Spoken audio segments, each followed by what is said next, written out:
તો ગુજરાતમાં સ્થાનિક સ્વરાજ્યની ચૂંટણીને લઈને ધમાસાણ જોવા મળી રહ્યું છે। ગઈકાલથી જે નગરપાલિકાની ભારતીય જનતા પાર્ટીના નામની યાદીની જે રાહ જોવાઈ રહી હતી તે આખરે રાહનો પૂર્ણ વિરામ પણ લાગી ગયો છે। કારણ કે જૂનાગઢ નગરપાલિકા ચૂંટણીનું ભાજપે લિસ્ટ જાહેર કરી દીધું છે અને સૌ કોઈને આતુરતાનો અંત આવ્યો છે। પૂર્વ ડેપ્યુટી મેયર ગિરીશ કોટેચાના પુત્ર પાર્થ કોટેચાને ટિકિટ અપાય છે। મહત્વના સમાચાર છે। ગઈકાલથી જ ચર્ચાઓ જાગી હતી કે જૂનાગઢની અંદર ભારતીય જનતા પાર્ટીએ ચૂંટણી માટે કોને ટિકિટ આપશે।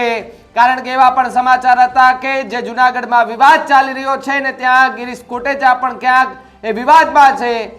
એ વિવાદને લઈને પણ સૌથી મોટા સમાચાર એ સામે આવ્યા કે ભારતીય જનતા પાર્ટીએ કોટેચા પરિવારનો સન્માન જાળવ્યું હોય તે પ્રકારનું પણ કહી શકાય છે। પૂર્વ ડેપ્યુટી મેયર ગિરીશ કોટેચાની છેલ્લી ઘડીએ ટિકિટ કપાય છે, પરંતુ તેમના પુત્રને પાર્થ કોટેચાને ટિકિટ અપાય છે। છેલ્લા 7 ટર્મથી કોટેચા પરિવાર છે અને વય મર્યાદાના કારણે પણ કદાચ ગિરીશ કોટેચાની ટિકિટ કપાય હોવાનું સામે આવ્યું છે। ભાજપે કોટેચા પરિવારનું સન્માન જાળવ્યું છે। વાત કરીએ જૂનાગઢ મહાનગરપાલિકા સામાન્ય ચૂંટણીની તો જેમાં વોર્ડ નંબર 1 માં જિજ્ઞાસાબેન રાજેશભાઈ ગુજરાતી છે, રેખાબેન વિપુલભાઈ સોલંકી, સુભાષભાઈ વિનુભાઈ રાદડિયા, નિલેશભાઈ વજસીભાઈ પીઠડિયા સહિતના જે લોકો છે તે લોકોની ટિકિટ આપવામાં આવી છે। સાથે સાથે અલગ અલગ જે વોર્ડ છે એટલે વોર્ડ નંબર 9 માં મુખ્ય વોર્ડ આ હતો, કારણ કે સૌ કોઈની નજર આ વોર્ડ ઉપર હતી કે ત્યાંથી ભારતીય જનતા પાર્ટી કોને ટિકિટ આપે, કોનું નામ ડિક્લેર કરે। ગઈકાલ આખો દિવસે ચર્ચા ચાલી। ગઈકાલે રાતે તો જો કે નહોતા નામ જાહેર કરવામાં આવ્યા, પરંતુ વહેલી સવારે જ નામ જાહેર થતાની સાથે જ અનેક ચર્ચાઓ શરૂ થઈ ગઈ છે। માત્ર ખાલી વોર્ડ નંબર 9 ની વાત કરું છું। ચેતનાબેન નરેશભાઈ ચુડાસમા, ગીતાબેન મોહનભાઈ પરમાર, ત્રીજું નામ છે પાર્થ ગિરીશભાઈ કોટેચા અને આકાશભાઈ કરમણભાઈ કટારા, કે આ 4 નામો છે કે જેમને ટિકિટ અપાઈ છે। અને જે ટિકિટ અપાતાની સાથે જૂનાગઢમાં હવે ભારતીય જનતા પાર્ટીએ કહેવાય ને કે કોટેચા પરિવારનું સન્માન જાળવ્યું હોય તે રીતે પણ કહી શકાય છે। કારણ કે અલગ અલગ રીતથી જોવામાં આવી રહી છે અને આ ટિકિટો જે છે તેમની ફાળવણી કરવામાં આવી હતી ગઈકાલ રાતથી જ।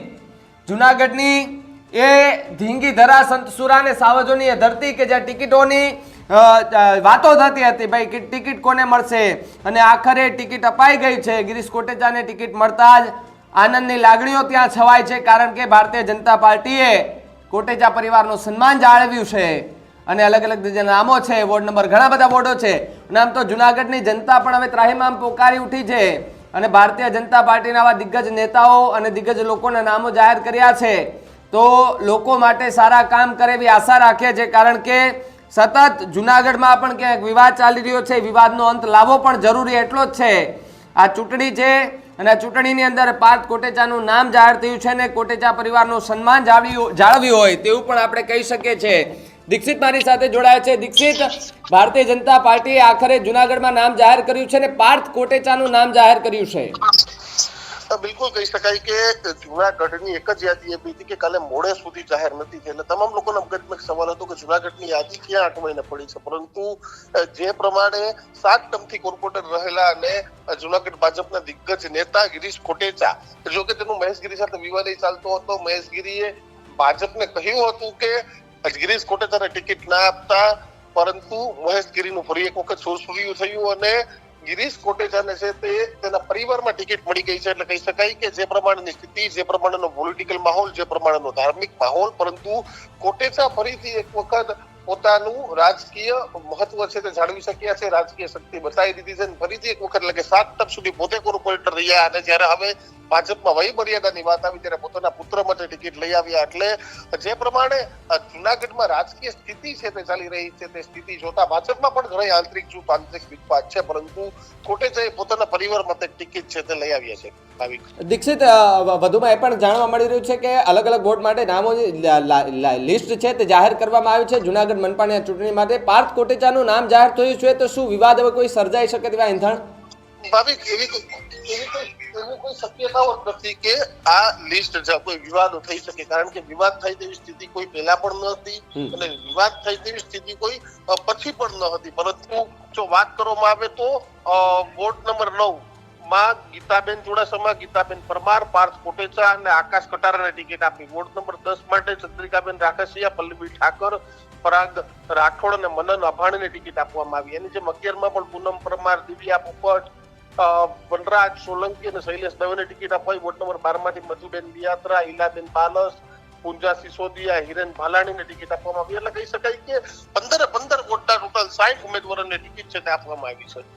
દીક્ષિત, ખૂબ ખૂબ આભાર માહિતી બદલ. તો જે રીતે આખી ચર્ચા કરીને દીક્ષિત પાસેથી પણ સમજવાનો પ્રયત્ન કર્યો, કારણ કે જુનાગઢની અંદર મહેશગીરીનો વિવાદ છે તે સતત ચરમસીમાએ જતો હોય તે પ્રકારનું દેખાઈ રહ્યું છે ને એવી ભલામણો પણ સામે આવી હતી કે ભાઈ ગિરીશ કોટેચાને ટિકિટ ન આપવામાં આવે, પરંતુ ભારતીય જનતા પાર્ટીએ ગિરીશ કોટેચાના પુત્રને ટિકિટ આપી છે. તો હવે ક્યાંક એ મહેશગીરીનું પણ સુરસુર્યું થઈ ગયું હોય તેવું પણ કહી શકાય, કારણ કે સતત આ વિવાદો ચાલી રહ્યા હતા અને વિવાદો વચ્ચે આજે આખી ચર્ચાઓ થઈ રહી હતી કે ભાઈ કોટેચા પરિવારમાંથી કોઈને ટિકિટ મળે છે કે કેમ, તેના ઉપર સૌ કોઈની નજર હતી ને આખરે ગિરીશ કોટેચાના પુત્ર પાર્થ કોટેચાને ટિકિટ અપાય છે ને ટિકિટ અપાતાની સાથે જ આપણે એવું પણ કહી શકીએ કે ભારતીય જનતા પાર્ટીએ કોટેચા પરિવારનું સન્માન જાળવ્યું છે, માન જાળવ્યું છે અને આખી આ ચર્ચાને લઈને અત્યારે અંત આવ્યો છે. હવે ચૂંટણીના પડઘમ પણ શરૂ થઈ ગયા છે અને ગિરીશ કોટેચાની વાત કરીએ તો 7 ટર્મથી છેલ્લા એ ત્યાં સેવા કરી રહ્યા છે. મનપાની અંદર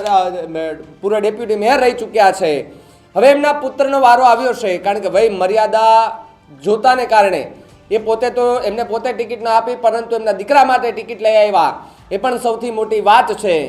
ગિરીશ કોટેચા સાથે સંપર્ક કરવાનો પ્રયત્ન કરીએ છીએ તો થાય તો એમની સાથે પણ વાત કરીએ, કારણ કે પોતાને ટિકિટ ન મળી પરંતુ એમના પુત્રને ટિકિટ મળી છે. તો કેવી ખુશી હશે, કારણ કે એક બાપ છે કે જે અત્યાર સુધી એ ત્યાં સેવા કરતો હતો, ટિકિટ એમને જીતાડતી હતી, જનતા જીતાડતી હતી, પૂર્વ ડેપ્યુટી મેયર થઈ ચૂક્યા છે, જુનાગઢની જનતા પણ એમને ઓળખે છે અને આખરે એમનો દીકરો પણ હવે એ રાજનીતિની સફરની અંદર એન્ટ્રી કરી ગયા છે. એટલે સૌથી મોટા એ સમાચાર પણ કહી શકાય કે જુનાગઢ મનપાની ચૂંટણી માટે જે ઉમેદવારોના નામની યાદી જાહેર કરાઈ છે તેની અંદર ગઈકાલે રાતથી જ ચર્ચાઓ થઈ હતી કે ભાઈ ગિરીશ કોટેચાનું કદાચ નામ કપાઈ શકે છે, પરંતુ એવી ક્યાંય ચર્ચા નહોતી કે પાર્થ કોટેચાને ટિકિટ અપાય. પરંતુ આખરે જે લિસ્ટ સામે આવ્યું છે ને લિસ્ટની અંદર પાર્થ કોટેચા કે જેમને ટિકિટ અપાયાનું સામે આવ્યું છે, વયમર્યાદાને કારણે ગિરીશ કોટેચાની ટિકિટ કપાઈ હોવાનું પણ સામે આવ્યું છે. પરંતુ પાર્થ કોટેચા છે તે પણ એટલા જ સક્રિય માણસ છે, લોકો સાથે હળીમળીને રહેવાવાળા માણસ છે, જુનાગઢની જનતા એમને પણ ઓળખે છે. એટલે પાર્થ કોટેચાને આ ટિકિટ અપાય છે, તેથી કરીને જુનાગઢની જનતામાં પણ ક્યાંક લાગણી જોવા મળી રહી છે, ખુશીઓની લાગણી જોવા મળી રહી છે કે ભાઈ કોટેચા પરિવાર અમારા વોર્ડનું કંઈક સારું કરશે અને કર્યું બી છે. ખોટા સામે સવાલો ઊભા કર્યા છે, બધું જ કર્યું છે. એટલે આજે આખી જે લિસ્ટ જાહેર કરવામાં આવ્યું છે એ લિસ્ટ જાહેર થતાની સાથે જ ચર્ચાઓ પણ શરૂ થઈ ગઈ છે, કારણ કે જુનાગઢની અંદર જે વિવાદ સર્જાયો છે, ગાદીને લઈને જે વિવાદ ચાલી રહ્યા છે, અનેક એવા વિવાદ ચાલી રહ્યા છે, તે વિવાદનો અંત પણ આવવો જોઈએ અને આ ચૂંટણી છે એ શાંતિભેર સમાપ્ત થાય તેવી આશા સાથે નમસ્કાર.